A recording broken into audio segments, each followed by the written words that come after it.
Hello class, today we are going to study about the interior structure of the heart. But before going into the interior of the heart, this was the last demonstration that we did, that was the external structure of the heart. So this is the external structure consisting of the right ventricle, left ventricle, the right atrium, and posteriorly the left atrium. And this is the fibrous covering of the heart, the pericardium. This is the pericardium. This whole structure is the pericardium. Right. So now moving further towards the interior of the heart. So basically in the exam there will be some heart which you will be given, in which you have to identify certain structures, right?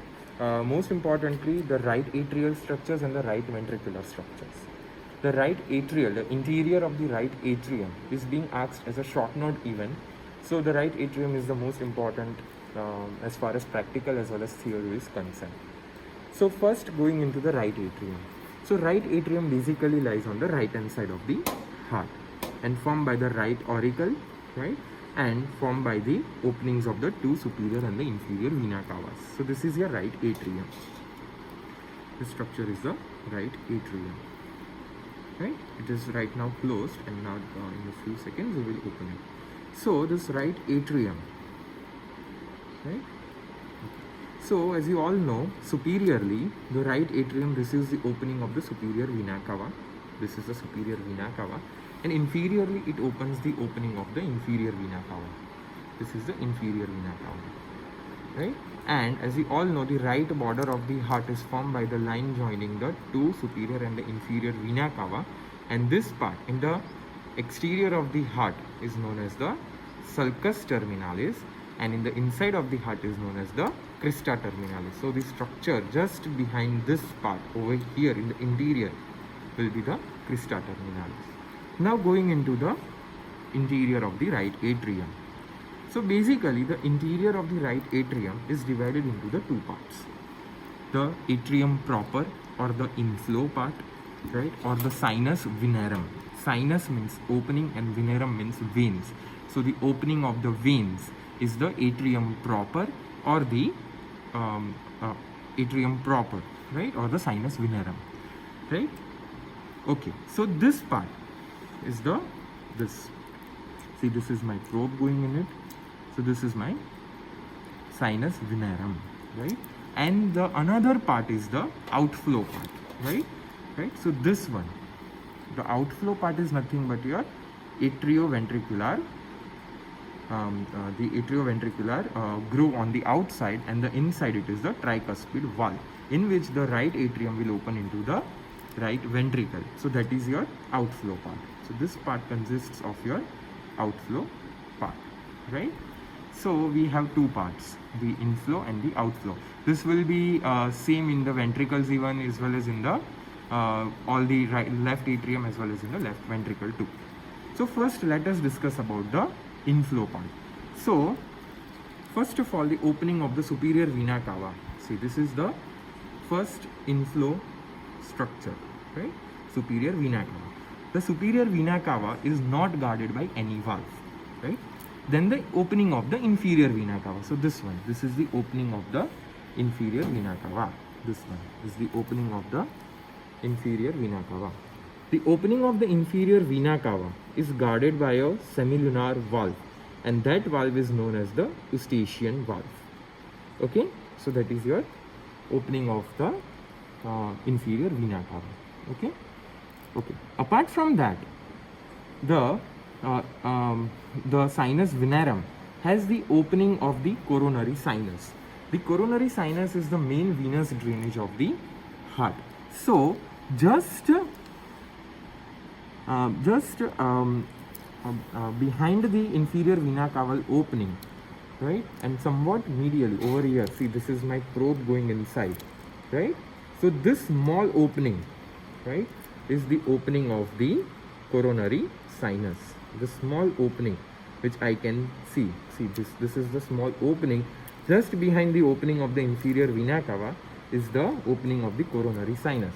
You can even appreciate this opening in the AV groove. See, this is my AV groove in the exterior part of the heart, and this is nothing but my coronary sinus. Okay, So in the interior, it is like this. See, this is my probe going over here, right? Over here, inside like this. And if you see opening, see this opening in the AV groove, right? That is a coronary sinus. Okay. So the valve of the coronary sinus is guarded by a semilunar valve again.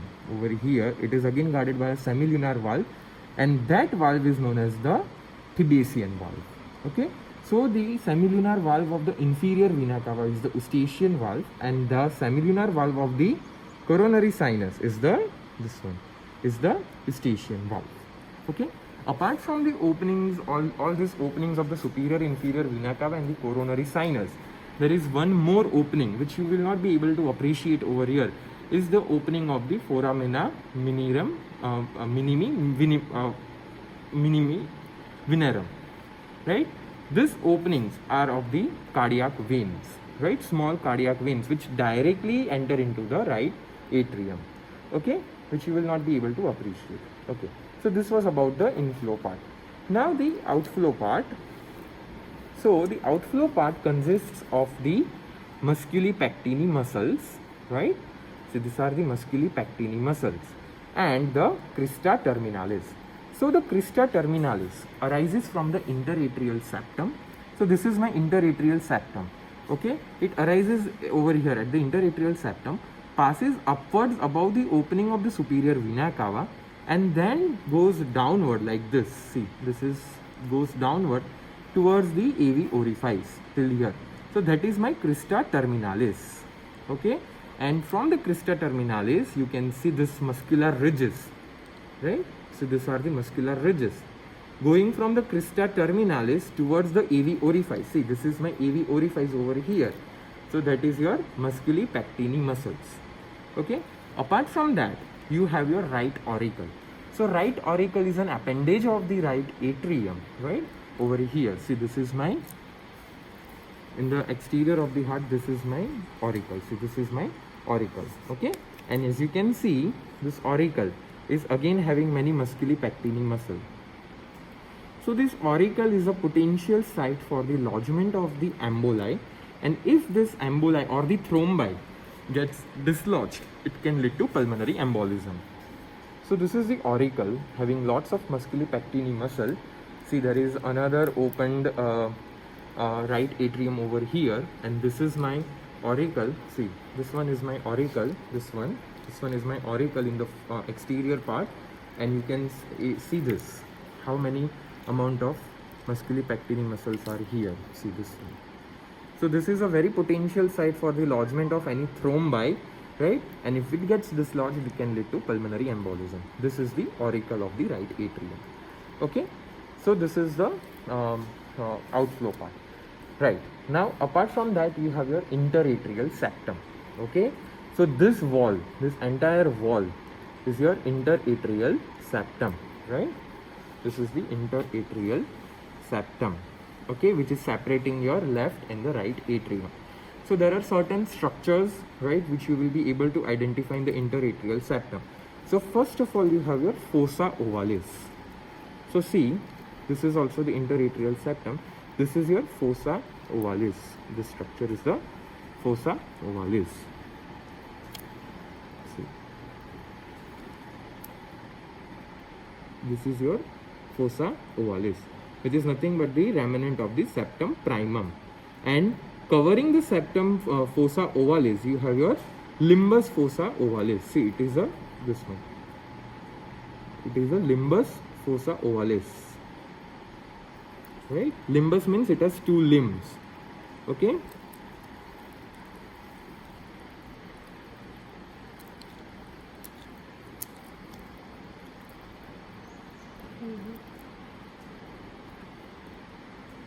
This is the one limb, and this is the another limb. This is the fossa ovalis, and this is the limbus fossa ovalis. Okay? It has anterior limb, posterior limb, and the upper part. Right? So this is the limbus fossa ovalis, which is nothing but the remnant of the septum secundum. Okay? Fine. So this is one of the structure which you can identify in the interatrial septum. Apart from that, you have the torus aorticus. So this part, see this part. See, in the exterior, this is your aorta. right? This is the aorta. And the right posterior aortic sinus or the non-coronary sinus gives a bulging in the interatrial septum. So this bulging over here, right? This bulging is known as your torus aorticus. Okay. Apart from that, you have your triangle of Koch. Okay. So what is triangle of Koch? This is important. So basically, as it is a triangle, so it will have a base, right? So the base is formed by your atrioventricular septum. So this is your base over here. Then posteriorly it is formed by the opening of the coronary sinus over here, right? And this part extending from the AV orifice here till the opening of the inferior vena cava. This is the opening of the inferior vena cava till here. So this part, and this part forms a triangle. So this triangle is known as the triangle of Koch. And this area extending from the AV orifice towards the inferior vena cava, that is a subendocardial ridge, right? And that ridge is known as your tendon of Todaro. So the triangle of Koch is formed by the AV orifice inferiorly. Posteriorly, if you see it is formed by the opening of the coronary sinus, and superiorly it is formed by a subendocardial ridge extending from the AV orifice till the opening of the inferior vena cava, that is your tendon of Todaro, right? And the whole of the triangle formed is the triangle of Koch. The triangle of Koch is very important. Why? Because it consists of the AV node. Okay. The SA node is located just beneath the opening of the superior vena cava. So this is my superior vena cava opening, this one, right? And beneath it over here will be your SA node. This will be my SA node over here. Okay. So these are the structures present in the interior of the right atrium. Okay. Now going forward towards the right ventricle. Okay, so I am repeating once more the important structures of the right atrium. This is your musculi pectini muscles, right? This is my interiorly crista terminalis.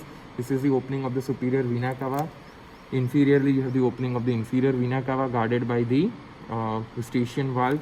This is the coronary sinus guarded by the Thebesian valve. Okay, this is my fossa ovalis, and this is my limbus fossa ovalis. Okay, then we discussed about the tendon of Todaro, right, and the triangle of Koch. And this part is your atrioventricular orifice. This part is the atrioventricular orifice. Apart from that, this part. Apart from that, we even discussed about the auricle. This is the auricle of the right atrium. Okay.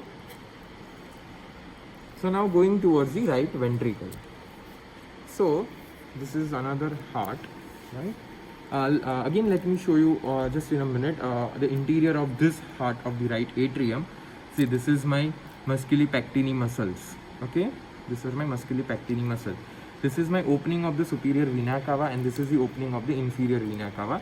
And this part, right? This part, the superior and inferior vena cava, where my probe is, right? That is my crista terminalis. So this is my crista terminalis. Okay. Apart from that, see, this is the opening of the coronary sinus. This is the opening of my coronary sinus. See, this is the opening of the coronary sinus. This was inferior vena cava. This is the opening of the inferior vena cava, and just beneath it you have the opening of the coronary sinus. So this is my opening of the coronary sinus, and you can even appreciate the valve, right? Which valve it is this? It is a Thebesian valve. Okay. Now see this structure extending from the atrioventricular groove towards the inferior vena cava. See this is a subendocardial ridge, that is a tendon of Todaro, right? This is the coronary sinus, and this is my AV orifice. So this triangle formed above by the tendon of Todaro, inferiorly by this coronary sinus opening, and the AV groove. This is my triangle of Koch consisting of the AV node. Okay. See this over here, you can see the bulge of the aorta. This is torus aorticus. Okay, fine. And this is the auricle. You have to mention in the exam in a way that you have to first describe the atrium proper or the sinus venerum, that is the inflow tract. Then in that the structures coming inside. Then you have to describe the outflow tract. right? And then you have to describe the interatrial septum, right? According to the book, you describe like that. Okay, fine. Now we are opening the right ventricle. Now we are going to discuss about the inflow of the interior of the right ventricle, right? So this is the interior of the right ventricle. See, in the front or the exterior of the heart, this is the atrioventricular groove. In the inside or the interior, it corresponds to the atrioventricular septum or the orifice. Okay, atrioventricular orifice. Fine. So the right ventricle as the right atrium has the inflow tract and the outflow tract. So inflow tract is the ventricle proper, right, which is rough, and the outflow tract, right, the outflow tract of the right ventricle is known as the infundibulum, right? It is smooth part. See, this is the smooth part, right? So this is the outflow tract. See, it is opening into the, see, this is opening into the what? Into the pulmonary trunk. Okay. So this is my inflow tract, right? Outflow tract. Sorry, this is my outflow tract, which is smooth. This is the outflow tract of the what? Right ventricle. See, this is opening into, my probe is coming out like this. See, so this is my what? Pulmonary trunk. So this is my outflow tract of the right ventricle, which is smooth. This is known as what? Infundibulum. Okay, it is known as the infundibulum. Okay, fine. So now discussing about the inflow and outflow tract separately. So the inflow tract extends from where? From the atrioventricular orifice. See, now I am inserting my probe from the atrioventricular orifice to the interior of the right ventricle. See this, so this will be my inflow tract. Okay, so as you all know that the atrioventricular orifice, right, consists of the tricuspid valve complex. So the tricuspid valve complex, right, is made up of what things? It is made up of the tricuspid annulus, right? So the annulus is nothing but the fibrous ring extending in the fibrous skeleton of the heart. From that annulus, you have three septums or the septal or the leaflets or the cusps. Okay, so these are my cusps, right? If I see from inside of my right atrium, so these are my cusps, right? These are my cusps, right? From over here, wait a second. Yeah, see, this is my leaflet or the cusp. Okay, and from the leaflet arises my chordae tendineae. So these are the small collagenous threads. These are my chordae tendineae. They are arising from what? My cusp or the leaflet. So this is my cusp or the leaflet. Okay, so there are total three cusps, right? Anterior, posterior, and the septal cusp. Okay, so from that arises my chordae tendineae. Okay, now what is the function of this cusp and chordae tendineae? They will attach to the papillary muscle. I will discuss what are papillary muscles in a while.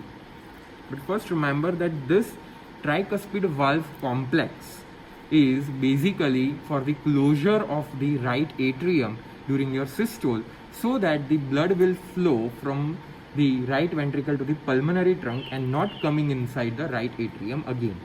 So that is the function of the tricuspid valve complex, that it will ensure the complete closure of the atrioventricular orifice.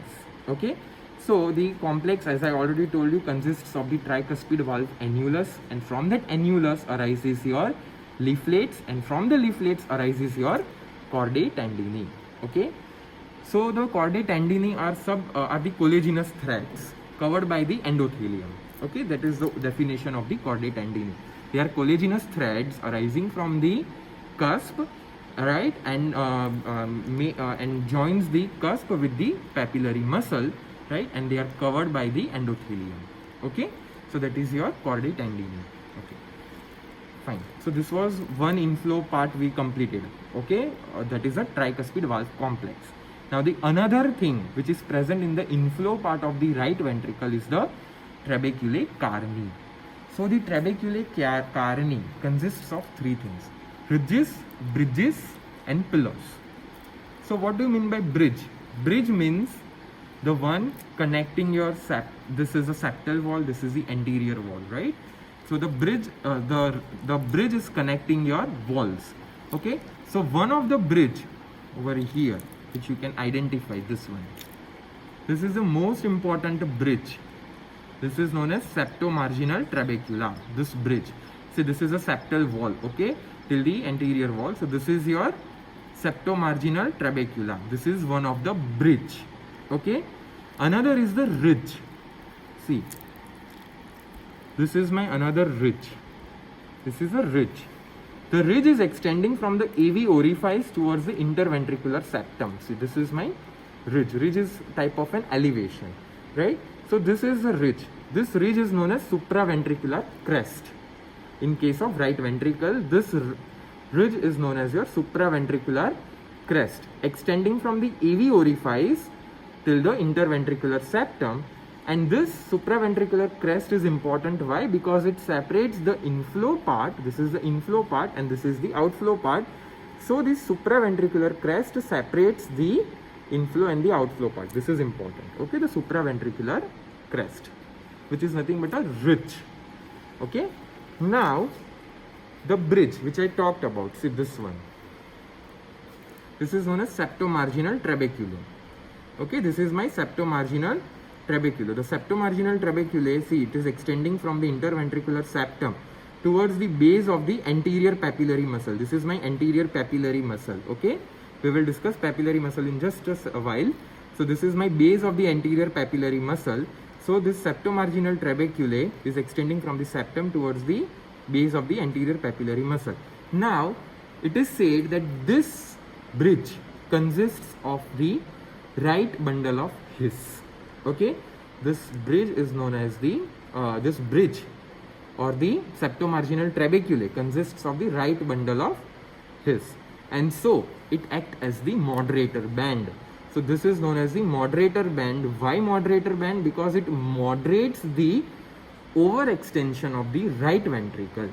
Okay, so this is the reason why your septomarginal trabeculae is known as the moderator band, right? Because it will prevent the overextension of the right ventricle during the systole. Okay, and it consists of what? The right bundle branch or the right bundle of His. Okay, so this is your septomarginal trabeculae. Okay, now the last part which is remaining is your papillary muscle. So in the right ventricle, the inflow part consists of three papillary muscles. One, the largest one or the strongest one is your septal papillary muscle. So this is your septal papillary muscle. See, this is a septal papillary muscle extending from the septum, right? And it is getting attached to this cusp. This is my cusp, okay? With the help of my chordae tendineae. So these are my chordae tendineae and this is my leaflet or the cusp of the AV, right AV orifice. Okay, so this is my septal papillary muscle. The one which is coming from the anterior wall, this one which I already told you, in its base is your this, what? Septomarginal trabeculae. Okay, so this is my anterior papillary muscle.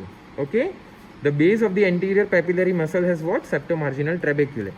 So anterior papillary muscle is coming from the anterior wall and see, it is again getting attached to your cusp with the help of chordae tendineae. And if you can appreciate coming the one coming from the posterior wall, see, this is my posterior wall, right? See this one,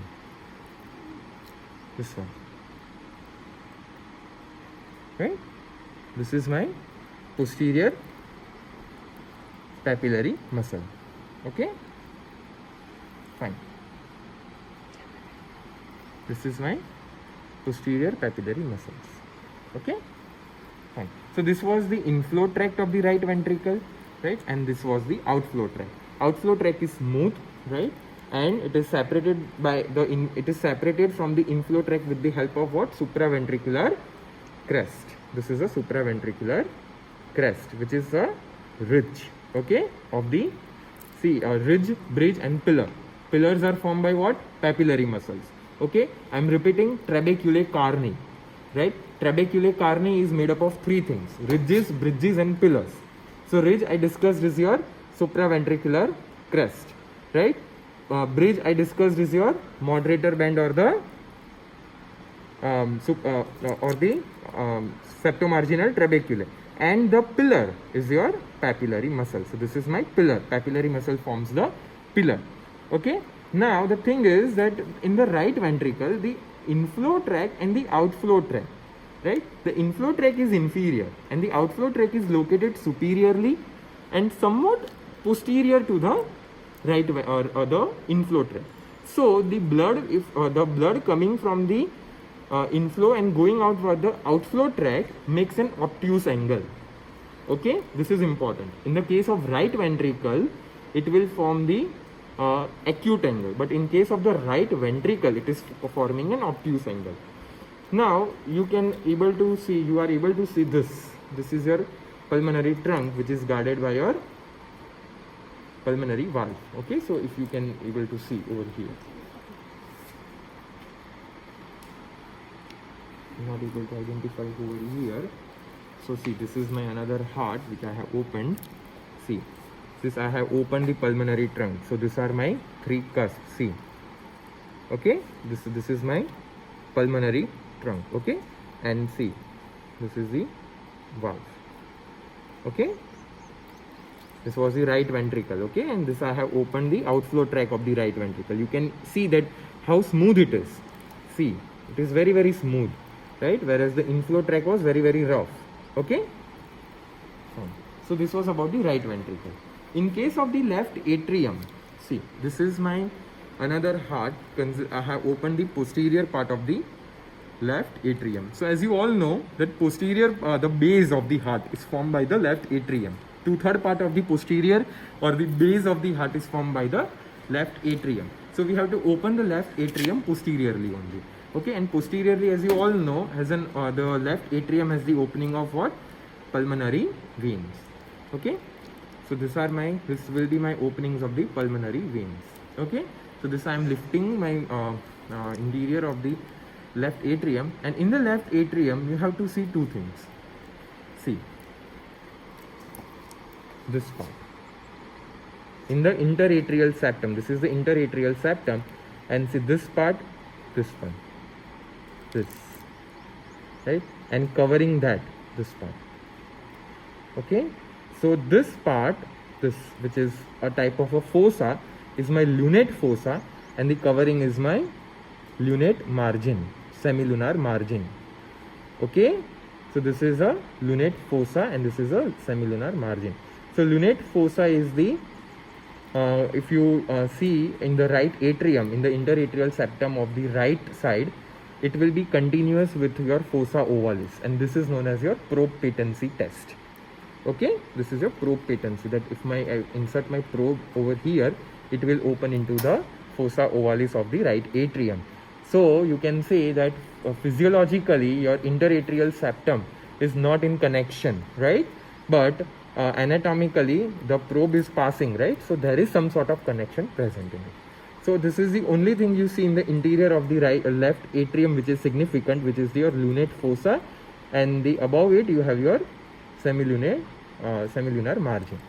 Okay, and see, you can again identify this is my auricle of the left atrium.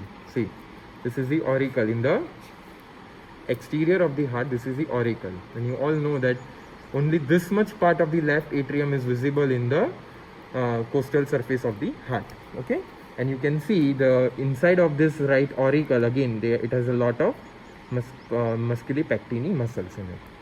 Okay, now the interior of the left ventricle, and you know that the left atrium and the left ventricle is separated by the mitral valve, which is bicuspid in nature. So over here you will have only two cusps. Okay, and so as there are two cusps, you will only have two papillary muscles. Okay, see, this is the wall or the inside of the right ventricle. As you can see, the ratio between the musculature of the right and the left ventricle is 1:3.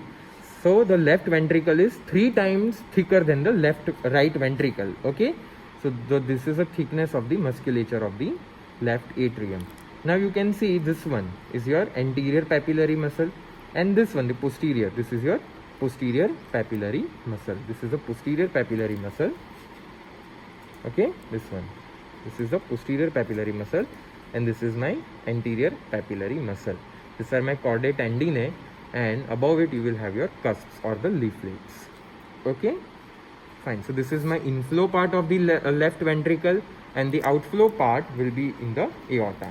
So this is the probe, see, completely going inside my aorta, right? This is my whole of the inflow part. So you can see that this was my inflow part, and over here only is my outflow part. So over here the vector of the blood going from ventricle towards the aorta is acute angle. Okay, so this is my inflow part, and just posterior to it, see, the probe is going out, right, which we have not opened it, otherwise the whole of the heart will be disrupted. So the whole of the probe is going into where? Into my aorta, ascending aorta. Okay, so this is the interior of the left ventricle. Thank you.